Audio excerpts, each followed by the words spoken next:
സദാശിവസമാരംഭാം ശങ്കരാചാര്യമധ്യമാം അസ്മദാചാര്യപര്യന്താം വന്ദേ ഗുരുപരമ്പരാം. എല്ലാ സജ്ജനങ്ങൾക്കും എൻ്റെ വിനീത പ്രണാമം.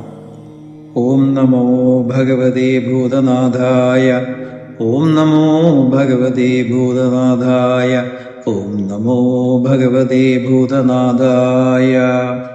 സ്വാമിയേ ശരണമയ്യപ്പ. സ്വാമിയേ ശരണമയ്യപ്പ. സ്വാമിയേ ശരണമയ്യപ്പ. ശ്രീഭൂതനാഥായ വിദ്മഹേ ഭവപുത്രായ ധീമഹി തന്നഃ ശാസ്താ പ്രചോദയാത്. ശ്രീഭൂതനാഥായ വിദ്മഹേ ഭവപുത്രായ ധീമഹി തന്നഃ ശാസ്താ പ്രചോദയാത്. ശ്രീഭൂതനാഥായ വിദ്മഹേ ഭവപുത്രായ ധീമഹി തന്നഃ ശാസ്താ പ്രചോദയാത്. ഭൂതാധിപനായ ദേവനെ ഞങ്ങൾ അറിയട്ടെ, ശിവപുത്രനായ ദേവനെ ഞങ്ങൾ ധ്യാനിക്കുന്നു. അതിനായി ധർമ്മശാസ്താവ് ഞങ്ങളെ പ്രചോദിപ്പിക്കട്ടെ എന്നാണ് ഈ ശാസ്ത്ര ഗായത്രി മന്ത്രത്തിൻ്റെ അർത്ഥം.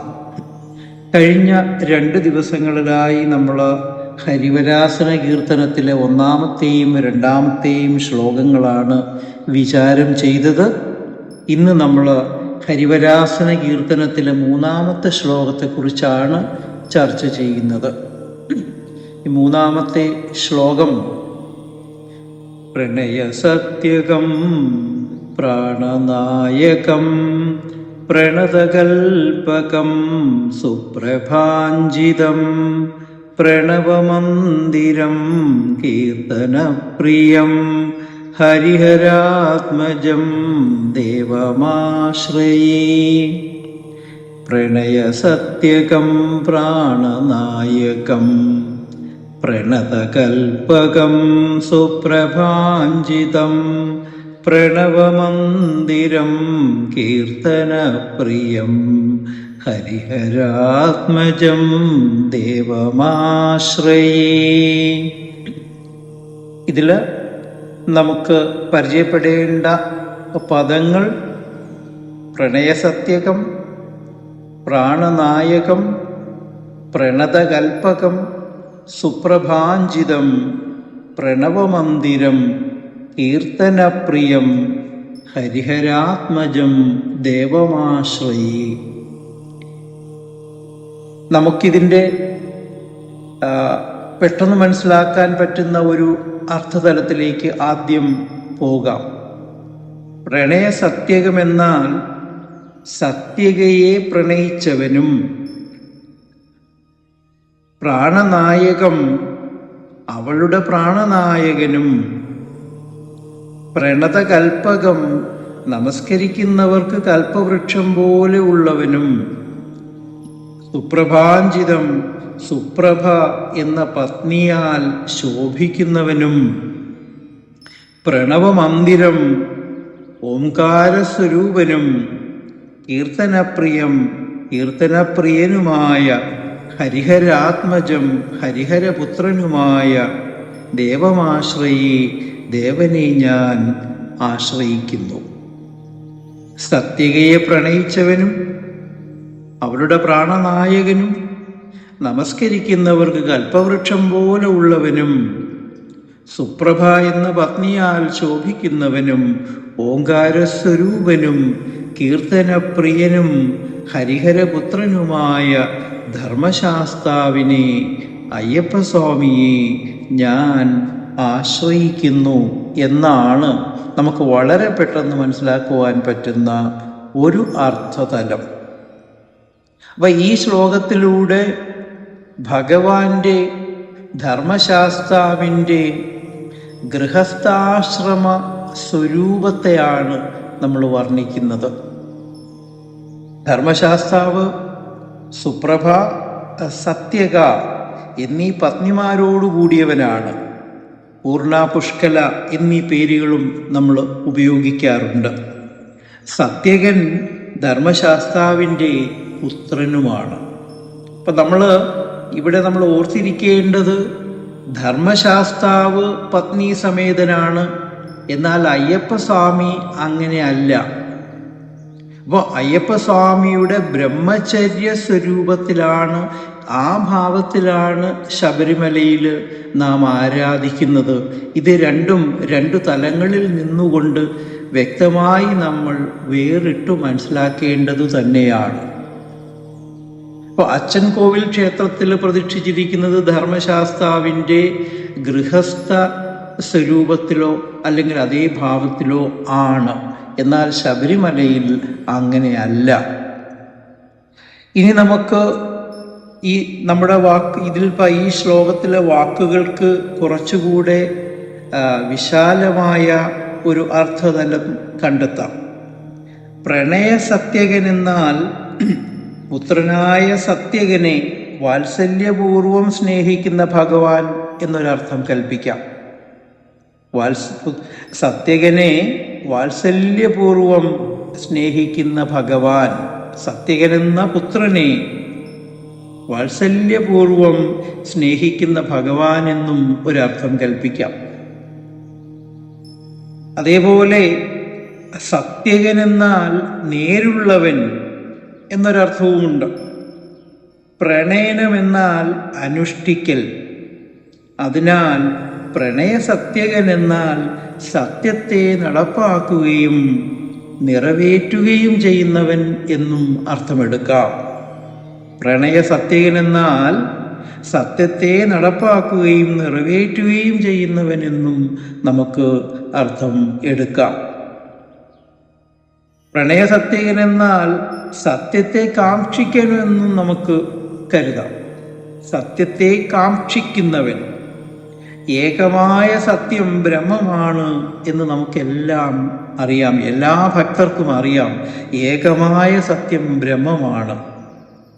ആ ബ്രഹ്മത്തെ കാക്ഷിക്കുന്ന ജീവാത്മാവാണ് പ്രണയസത്യകൻ എന്നും കരുതാം. അപ്പോൾ ഏകമായ സത്യം ബ്രഹ്മമാണെന്നും ആ ബ്രഹ്മത്തെ കാക്ഷിക്കുന്നവനാണ് ജീവാത്മാവ് എന്നും നമുക്ക് അറിയാം. അങ്ങനെ ഏതു നാമങ്ങൾ എടുത്താലും ഭഗവാൻ പരമാത്മാവും ഭക്തൻ ജീവാത്മാവുമാണെന്ന സൂചനകൾ ഈ മന്ത്രത്തിൽ ഉടനീളം നമുക്ക് കാണുവാൻ പറ്റും. അപ്പോൾ ഭക്തൻ ജീവാത്മാവാണ് എന്ന വ്യക്തമാക്കലും ഭഗവാൻ ധർമ്മശാസ്താവ് പരമാത്മാവാണ് എന്ന വ്യക്തമാക്കലും നമുക്ക് ഈ മന്ത്രങ്ങളിൽ നമുക്ക് കണ്ടെത്താൻ പറ്റും. പൂർണ്ണത്വം, പുഷ്കലത്വം, സത്യത്വം എന്നിവ ധർമ്മശാസ്താവിൻ്റെ ഗുണവൈശിഷ്ട്യങ്ങളാണ്. അവയെ ആയിരിക്കാം ഭഗവാന്റെ ഭാര്യമാരും പുത്രനുമായി നമ്മൾ സങ്കല്പിച്ചിരിക്കുന്നത്. അടുത്ത പദം പ്രാണനായകം എന്നുള്ളതാണ്. പ്രാണനായകം. പ്രാണൻ, അപാനൻ, വ്യാനൻ, സമാനൻ, ഉദാനൻ എന്നീ പഞ്ചപ്രാണന്മാരും 5 ഉപപ്രാണന്മാരും ചേർന്ന് 10 പ്രാണന്മാരാണുള്ളത്. ഈ 10 പ്രാണന്മാരെയും നിയന്ത്രിക്കുന്നത് പ്രാണനായകനായ ഭഗവാനാണ്, ധർമ്മശാസ്താവാണ്. പ്രാണൻ, അപാനൻ, വ്യാനൻ, സമാനൻ, ഉദാനൻ എന്നീ പഞ്ചപ്രാണന്മാരും 5 ഉപപ്രാണന്മാരും ചേർന്ന് 10 പ്രാണന്മാരാണ് നമ്മുടെ ദേഹത്തിലുള്ളത്. ഈ 10 പ്രാണന്മാരെയും നിയന്ത്രിക്കുന്നത് പ്രാണനായകനായ ഭഗവാനാണ്, ധർമ്മശാസ്താവാണ്, അയ്യപ്പസ്വാമിയാണ്. പ്രാണനെന്നാൽ ദേഹത്തിനുള്ളിൽ വസിക്കുന്ന ജീവനെന്നും നമുക്ക് കരുതാം. അതിനാൽ ജീവാത്മാവ് തന്നെയാണ് ഭഗവാനും. കൂടാതെ എല്ലാ ജീവാത്മാക്കളുടെയും നായകനായ പരമാത്മാവ് കൂടിയാണ് ഭഗവാൻ ധർമ്മശാസ്താവ്. അങ്ങനെ ജീവാത്മാവും പരമാത്മാവും ഐക്യപ്പെടുന്ന ഒന്നു തന്നെ എന്ന ആ ഒരു താല്പര്യം ഈ പ്രാണനായകം എന്ന പദത്തിൽ ഉൾക്കൊണ്ടിരിക്കുന്നു. അതായത് നമ്മളെപ്പോഴും പറയുന്ന മഹാവാക്യമായ തത്വമസിയുടെ ആശയപ്രകടനം, ആ തത്വത്തെ വ്യക്തമാക്കുന്ന ഒരു പദമായി നമുക്ക് പ്രാണനായകം എന്നതിനെ ചിന്തിച്ചെടുക്കാം. അടുത്തത് പ്രണതകൽപ്പകം എന്ന പദമാണ്. പ്രണതകൽപ്പകം. പ്രണതൻ എന്നാൽ പ്രണമിച്ചവൻ, നമിച്ചവൻ എന്നൊക്കെ അർത്ഥം. അതായത് ഭക്തൻ എന്ന് നമുക്ക് പെട്ടെന്ന് മനസ്സിലാക്കാം. ഭക്തന്മാർക്ക് കൽപ്പവൃക്ഷമായവൻ പ്രണതകൽപ്പകൻ. അതായത് ഭഗവാന്റെ ഇഷ്ടമെന്ന് പറയുന്നത് ഭക്തന്മാർക്ക് അനുഗ്രഹം നൽകുക എന്നുള്ളതാണ്. അതാണ് ഭഗവാന്റെ ആനന്ദം എന്ന് പറയുന്നത്. അപ്പോൾ ഭക്തന്മാരുടെ അനുഗ്രഹത്തിന് സദാ സന്നദ്ധനായവൻ ധർമ്മശാസ്താവ് എന്ന് പ്രണതകൽപ്പകൻ എന്ന നാമത്തെ നമുക്ക് മനസ്സിലാക്കാം. പ്രണതൻ എന്നാൽ പ്രണമിച്ചവൻ, നമിച്ചവൻ എന്നൊക്കെയാണ് അർത്ഥം. ഭക്തന്മാർക്ക് കൽപ്പവൃക്ഷമായവൻ പ്രണതകൽപ്പകൻ. അതായത് ഭക്തന്മാരുടെ അനുഗ്രഹത്തിന് സദാ സന്നദ്ധനായവനാണ് ധർമ്മശാസ്താവ് എന്ന് ഈ പ്രണതകൽപ്പകൻ എന്ന നാമത്തിലൂടെ നമുക്ക് മനസ്സിലാക്കാം. അടുത്തത് സുപ്രഭാഞ്ചിതം. പ്രഭ എന്നാൽ ശോഭ. സഹസ്രകിരണന്മാർ ഒരുമിച്ച് ഉയരുന്നപ്പോൾ ഉണ്ടാകുന്ന ശോഭ, പ്രഭ, അതേപോലെയുള്ള ശരീരകാന്തി ഉള്ളവനാണ് ഭഗവാൻ എന്നർത്ഥം. സുപ്രഭാഞ്ചിതം. സഹസ്രകിരണന്മാർ ഒരുമിച്ചുയരുന്നത് പോലെയുള്ള ശോഭയുള്ള ശരീരകാന്തിയാണ് ഭഗവാൻ ഉള്ളത് എന്ന് അർത്ഥം. ഭഗവാനെ ചുറ്റി ഒരു പ്രഭാവലയമുണ്ട് എന്ന് നമുക്ക് കാണാം. നമ്മുടെ ക്ഷേത്രങ്ങളിലൊക്കെ ചെല്ലുമ്പോൾ വിഗ്രഹത്തെ നമ്മൾ ഒരുക്കുന്നത് അതിൻ്റെ പിറകിലായിട്ടൊരു പ്രഭാവലയത്തിൻ്റെ രൂപത്തിൽ വിഗ്രഹത്തെ നമ്മൾ ഒരുക്കുന്നത് കാണാൻ പറ്റും. അപ്പോൾ അത് ഈ സുപ്രഭാഞ്ചിതം എന്ന് പറയുന്ന വാക്കിനെ ആശ്രയിച്ചാണ്. പക്ഷേ മനുഷ്യനെ ചുറ്റി ഇത്തരമൊരു പ്രഭയില്ല. അപ്പോൾ ഭഗവാനെ ചുറ്റി ഒരു പ്രഭാവലയം ഉള്ളതുപോലെ ഒരു പ്രഭാവലയം സാധാരണ മനുഷ്യർക്കില്ല. അതുകൊണ്ട് നമ്മൾ സാധാരണ മനുഷ്യരെ പ്രഭാഞ്ചിതൻ എന്ന് വിളിക്കാറില്ല. അപ്പോൾ സുപ്രഭാഞ്ചിതം എന്ന് പറയുന്നത് ഭഗവാന്റെ ഒരു വൈശിഷ്ട്യം ആണെന്ന് നമുക്ക് മനസ്സിലാക്കാം. അടുത്തത് പ്രണവമന്ദിരം. ഇതിന് വളരെ കൂടുതൽ വ്യക്തമാക്കൽ ആവശ്യമായിട്ടുള്ള ഒരു പദമാണ് പ്രണവമന്ദിരം. പ്രണവം നമുക്കെല്ലാം അറിയാവുന്നതുപോലെ ഓങ്കാരമന്ത്രമാണ്. പ്രണവമെന്നാൽ ഓങ്കാരമന്ത്രം. പരബ്രഹ്മസ്വരൂപത്തിൻ്റെ ശബ്ദപ്രതീകമാണ് ഓങ്കാരം. ഓങ്കാരമന്ത്രത്തിൽ എല്ലാ ദേവതകളുടെയും സാന്നിധ്യമുണ്ട്.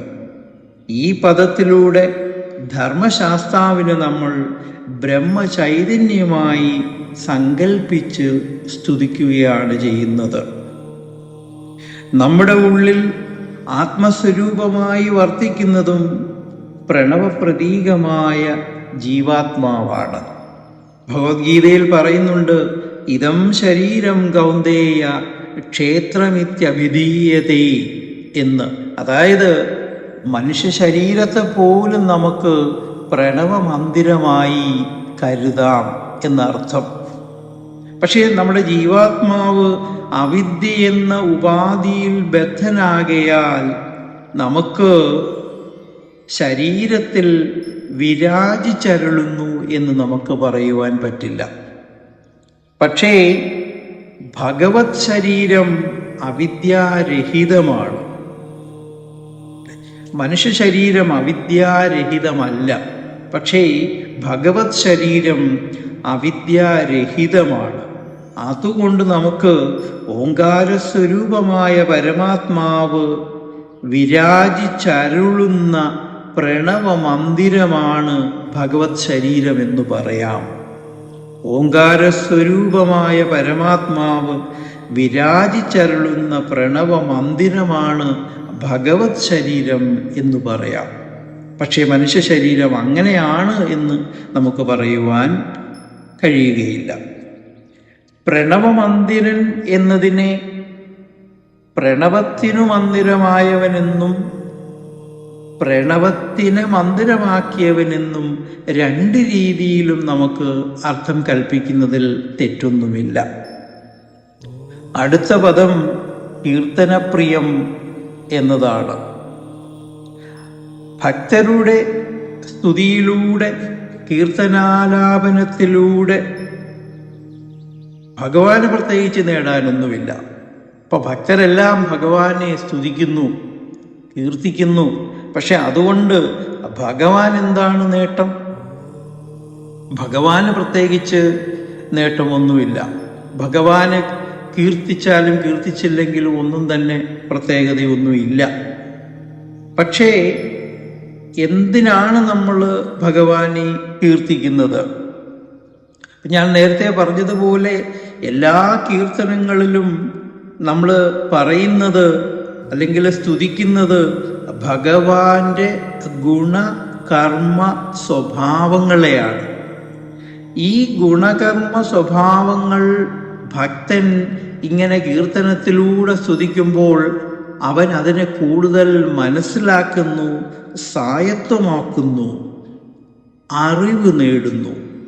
അപ്പോൾ ഈ അറിവിലൂടെ ഞാൻ ഓരോ കീർത്തനത്തിലുമുള്ള പദങ്ങളിലൂടെ ഭഗവാനെ കൂടുതൽ കൂടുതൽ അറിയുന്നു. ആ അറിവിലൂടെ ആ ഭക്തൻ സ്വയം ഈശ്വരത്വത്തിലേക്ക് ഉയർത്തപ്പെടുന്നു. ഈ ഉയർച്ചയാണ് മനുഷ്യ ജീവിതത്തിൻ്റെ ലക്ഷ്യം എന്ന് പറയുന്നത്. ഈശ്വരനിലേക്ക് ലയിക്കുക, ഈശ്വരത്വത്തിലേക്ക് ഉയരുക എന്നുള്ളതാണ് ഓരോ ജീവാത്മാവിൻ്റെയും, ഓരോ ഭക്തൻ്റെയും, ഓരോ മനുഷ്യൻ്റെയും ജീവിത ലക്ഷ്യം. അപ്പം ഈ കീർത്തനങ്ങളിലൂടെ ഭക്തൻ ജ്ഞാനിയാകുന്നു. അതാണ് കീർത്തിക്കുന്നവനെ അല്ലെങ്കിൽ കീർത്തനങ്ങളിലൂടെ ഭഗവാൻ ഉണ്ടാകുന്ന ആനന്ദം അഥവാ സന്തോഷം എന്ന് പറയുന്നത്. അല്ലാതെ ഭഗവാന് പ്രത്യേകിച്ച് നേട്ടമൊന്നുമല്ല ഉണ്ടാകുന്നത്.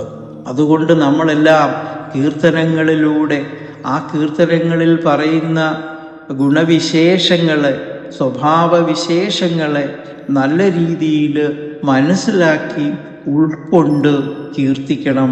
എന്നാൽ മാത്രമേ അതുകൊണ്ട് ഉദ്ദേശിക്കുന്ന ഫലം ഉണ്ടാകുകയുള്ളൂ. അപ്പോൾ ഈ ശ്ലോകത്തിൻ്റെ താല്പര്യത്തിലേക്ക് വരുമ്പോൾ സത്യപരിപാലകനും പ്രാണനായകനും ഭക്താഭീഷ്ടദായകനും സുപ്രഭാഞ്ചിതനും പ്രണവമന്ദിരനും കീർത്തനപ്രിയനും ഹരിഹരാത്മജനുമായ ധർമ്മശാസ്താവിനെ ഞാൻ ശരണം പ്രാപിക്കുന്നു എന്നാണ്. ആ ഭഗവാന്റെ അനുഗ്രഹത്താൽ ഓരോ ഭക്തനിലെയും എന്നിലെയും സത്യനിഷ്ഠയും ആരോഗ്യവും അഭീഷ്ടസിദ്ധിയും ഓജസ്സും തേജസ്സും സർവമീശ്വരമയം എന്ന ഭാവനയും അറിവും ഓരോ ഭക്തനിലും ഉണ്ടാകട്ടെ, അഭിവൃദ്ധി പ്രാപിക്കട്ടെ എന്ന് നമുക്ക് ധർമ്മശാസ്താവിനോട്, അയ്യപ്പസ്വാമിയോട് പ്രാർത്ഥിക്കാം. സ്വാമിയേ ശരണമയ്യപ്പ, സ്വാമിയേ ശരണമയ്യപ്പ, സ്വാമിയേ ശരണമയ്യപ്പ. ബാക്കി ശ്ലോകങ്ങൾ നമുക്ക് തുടർന്നുള്ള ദിനങ്ങളിൽ വിചാരം ചെയ്യാം. എല്ലാവർക്കും അയ്യപ്പസ്വാമിയുടെ അനുഗ്രഹം ഉണ്ടാകട്ടെ എന്ന് പ്രാർത്ഥിക്കുന്നു. എല്ലാവർക്കും എൻ്റെ വിനീത പ്രണാമം. ലോകാ സമസ്ത സുഖിനോ ഭവന്തു.